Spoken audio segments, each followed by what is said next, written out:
सदीक जान साहब आप बताइए। आप सवाल दोहरा दें, ब्रेक में इतनी बातें हुई कि मुझे सवाल मेरा ये था कि बेसिकली अब जैसे आपने स्टोरी दी है, ब्रेकिंग स्टोरी आपकी, कि मुज़ाकरात शुरू हो गए हैं। हम सबको पता है कि खान साहब ने कहा था मैं इनसे तब मुज़ाकरात करूँगा कि जब इलेक्शंस की बात होगी, और उधर से जो बात आ रही थी वो ये आ रही थी कि भाई हम जो हैं वो देखेंगे कि किस तरीके से हमने इनको लेकर चलना है। सो ये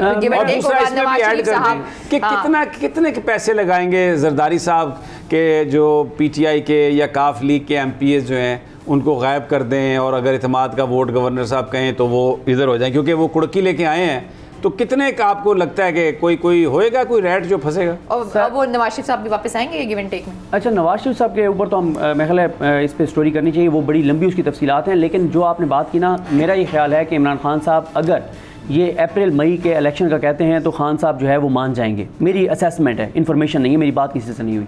अगर क्योंकि ये बात तो नज़र 100% आ रही है कि कोई रास्ता नहीं है। आप मुझे बताएं, पहले दिन उन्होंने क्या कहा था? पहले दिन नून लीग ने कहा था आज ही हम अदम एतमाद जमा करा रहे हैं। उसी दिन जिस दिन खान साहब ने 26 को ऐलान किया था, कहाँ है वो तहरीक अदम एतमाद? तहरीक अदम एतमाद भाई ये 50 बंदे तोड़ लें जरदारी साहब, वोट ही उनका काउंट नहीं होना।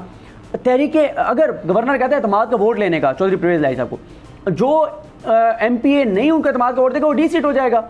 और पहले जो लोटे बने हैं उनका आपने सियासी असर देख लिया क्या हुआ है। नून लीग कह रही है हमने गलत किया इन लोटों को टिकट देके, यानी उनको ना टिकट पीटीआई से मिलेगा, नून लीग वो सियासी तौर पर बर्बाद हो जाएंगे। फिर उसके बाद ना इनके पास गवर्नर राज, ना तहरीक एतमाद, ना एतमाद का वोट लेने का, इनके पास कोई एक भी ऑप्शन नहीं है सिवाय इलेक्शन में जाने का। इसलिए उन्होंने तहरीक इंसाफ से रब्ता किया है कि मिल बैठकर बात करते हैं। और अब पीडीएम के अंदर ये बात हो रही है कि मई में इलेक्शन में चले जाए। और मैं आपको बताऊं, इमरान खान साहब को कुछ उनके करीबी लोग कह रहे हैं, खान साहब मामला जाने दें मई तक। जितना पैसा 14-15 अरब डॉलर का फर्क आ रहा है, कहां से आएगा वो 14-15 अरब डॉलर?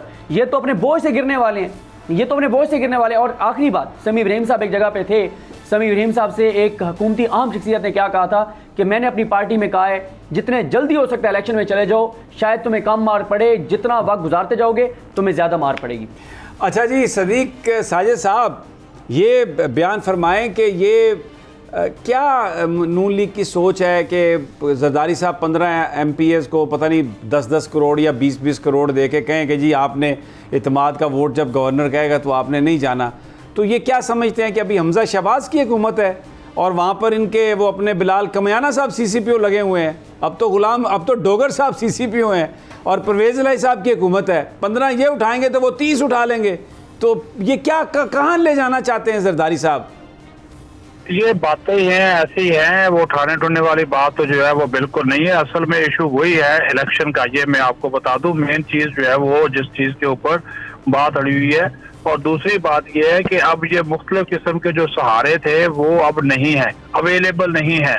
वो ना पीडीएम वो फोन करते हैं तो वो आगे से जवाब आता है कि आपको मतलूबा सर्विसेज मुयस्सर नहीं है। बिल्कुल वो मैं आपको मिलेंगे तो मैं आपको बताऊंगा। वो उसके हवाले से बहुत अहम और टफ फैसला जो है वो उन्होंने कर लिया है, वो मैं आपको बताऊंगा। लेकिन ये यहाँ पे मैं एक जान की इस बात से इख्तलाफ करूंगा कि कोई मई जून में जो है इलेक्शन करवाने के बिल्कुल इसके ऊपर तैयार नहीं है ये पीडीएम वाले, क्योंकि उनको पता है कि इनका सफाया हो जाना है। ये तो बल्कि अगले 6 महीने अगस्त सितंबर में नहीं होएगा। यस जी, अगस्त सितंबर में नहीं होएगा। अगर अक्टूबर में होया तो सफाया तो फिर भी होना है। वो देखिए मैं अपनी इन्फॉर्मेशन शेयर कर सकता हूँ ना। मैं तो एज ए जर्नलिस्ट आपको अपनी इन्फॉर्मेशन शेयर कर सकता हूँ जो ये सोच रहे हैं। ठीक है, वो होगा या नहीं होगा वो तो आपके पास। लेकिन मैं यहाँ पे क्योंकि ये यहाँ तक सोच रहे हैं कि 6 महीने मजीद जो है वो एक आर्मी का बहाना बनाकर माशी इमरजेंसी लगवाकर जो है वो 6 महीने मजीद भी हासिल करें, क्योंकि इनके पल्ले कुछ नहीं है ना। प्रॉब्लम सबसे बड़ा ये है, मई में हो या सितंबर अक्टूबर में हो, वो इनका जब वो मुख्तलिफ जो किस्म के सर्वे आते हैं, रिपोर्ट्स आती हैं, वो सारी की सारी सामने आती है। तो इस वजह से ये मैं बात कर रहा हूँ कि इनका कोई इरादा नहीं है। आज भी मैं 2 वजीरों से मिला, उन्होंने कहा जी सवाल ही पैदा नहीं था हमने मरना है, जब मई में कराएं इलेक्शन या जून में करवाएं। उन्होंने कहा कि हम एक ऐसा बजट देंगे कि जो जिस बजट से हमें जो है फायदा हो, और इसी वजह से वो ये भी चाह रहे हैं उनका जा रहा है। अच्छा, वो कह रहे हैं बजट ऐसा देंगे जिससे उनको फायदा हो। तो फायदे और कितने चुकने ने उन्होंने अभी भी मैं आपको बताऊं, अभी भी ये जो SDGs के नाम के ऊपर, ये जो स्ट्रेटेजिक डेवलपमेंट गोल्स है, इसके नाम के ऊपर खामोशी के साथ, और इसमें वारदात बड़ी पीपल्स पार्टी वालों की शामिल है, खामोशी के साथ किसी MNA को 15 करोड़ दिए जा रहे हैं, किसी को 35, किसी को 50 करोड़ रुपया। वैसे तो कहते हैं जी हमारे पास डेवलपमेंट के फंड्स नहीं है, लेकिन ये खामोशी के साथ लोगों को SDGs के नाम के ऊपर जो है वो पैसे जो है वो दे रहे हैं। इसका मतलब है कि ये जो इंटरनेशनल मार्केट में तेल की कीमत कम हुई तो बजाय इसके आवाम को फ़ायदा देते इन्होंने फंड्स जमा किए हैं और अब ये सारे MNS को दे रहे हैं ताकि वो पूरा माल अपना खर्च करें और इनको वोट्स दें। तो फिर ये इस तरीके से पैसे इन्होंने गरीब लोगों का खून करके पैसे इकट्ठे किए हैं सदीक साजिद साहब। और इसमें सबसे बड़ा फायदा भी पीपल्स पार्टी वाले ले रहे हैं। ये भी मैं आपको बताऊं, नौकरियां हो, डेवलपमेंट फंड्स हो, उनके काम भी होते हैं, वो उनका तरीका भी आता है। और ये तो किसी का काम करते नहीं तो मिलते भी नहीं किसी को, ये नॉन लीग वाले। ये तो हम पार्लियामेंट जाएं तो पहले गेट नंबर 2 से आते थे, अब खामोशी से 5 नंबर गेट से आते ताकि कोई इनकी कोई शक्ल ना देख रही, किसी के कोई काम ना आ जाए। वहाँ पे जो वोटर्स आते हैं अपने लोग मिलने के लिए, उनसे ये मिलते नहीं है, तो वो वहां से तो इसी वजह से इनको पता है, क्योंकि इनका काम तो इन्होंने कोई किए नहीं। पंजाब में जो सूरत हाल है वो इनके सामने है, तो इस वजह से ये तो कोशिश करेंगे कि इलेक्शन जब ये अगस्त में असम्बलियां अपनी मुद्दत पूरी कर लें, उसके 3 माह बाद भी ना हो, हालात इस किस्म के बना दिए जाए। क्योंकि ये अयाज सादक बात कर चुका है, मीडिया पे बात कर चुका है कि भाई हम 6 महीने इसको मजीद जो है वो एक्सटेंड कर सकते हैं। लेकिन बात फिर वही है कि अगर इमरान खान मुसलसल दबाव बढ़ाता गया या फिर पंजाब असम्बली तहलील वाकई कर दी गई या महीने बाद भी अगर तहलील कर दी गई तो इनके पास फिर चाराकार नहीं होगा, या तो फिर एक नया कॉन्स्टिट्यूशनल बहरान जो है वो पैदा होगा कि जनाब सूबाई असम्बलियों के इलेक्शन जो है वो किसी और डेट को हो रहे हैं, कौमी असम्बली के जो है वो उस तरह चल रहे हैं। क्योंकि ये अगर इलेक्शन हो भी जाते हैं इन असम्बलियों की तहलील होने की जरूरत में, उसका रिजल्ट तो आपके सामने है, वो तो फिर आकर बैठ जाएगा, वो फिर 5 साल के लिए आकर बैठ जाएगा। ठीक हो गया, बहुत बहुत शुक्रिया। बड़ी अहम आपने बात की सदीक जान, आपका भी, अलीना आपका भी।